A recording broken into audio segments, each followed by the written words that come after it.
Thank you, Mr. Speaker. I'm rising today to support the amendment offered by my friend and colleague from Macomb County, which would boost revenue sharing for public safety, among other things, in Michigan.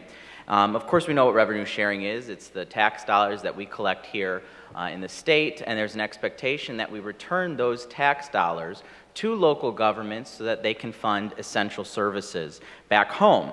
Now, this form of funding for local governments is not unique to Michigan. It's not this novel idea that we came up with. Every other state in the country has some sort of state support for their local governments. But out of 50 states in the country, Michigan does it the worst. We are the worst revenue sharer in the country. From 2002 to 2012, cities, townships, and villages in 49 other states experienced revenue growth, some a little, some a lot.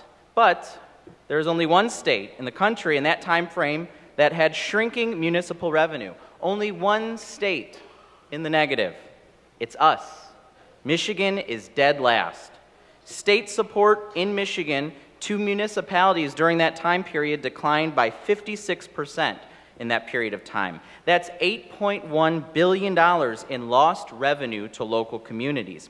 So we sit here and we scratch our heads and we wonder why our community's distressed. We wonder why our municipalities plagued with broken finance systems and unfunded liabilities, why the state has to send emergency managers to communities throughout the state. We act like there's no cause for any of this. Well, I'll tell you that of the 7 communities that were under emergency management, more than $870 million of state-shared revenue had been stripped from them in the prior decade.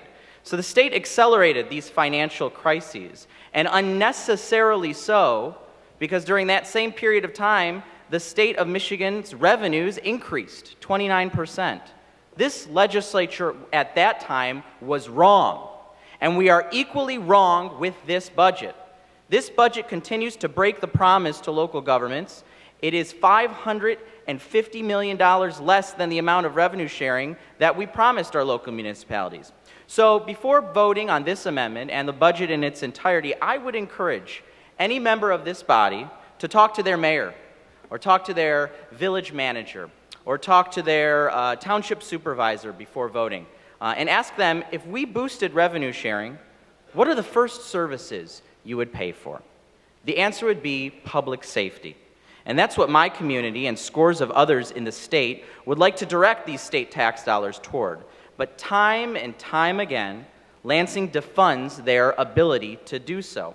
So House Democrats have offered this amendment that would give 5% of that unfunded revenue sharing back and direct it to local communities to fund police and fire services. That's a small investment, just 5% back. But that small investment gives us the opportunity today to vote for safer communities with this amendment.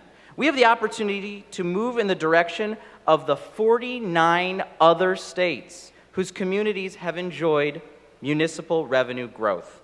I urge a yes vote. Thank you, Mr. Speaker.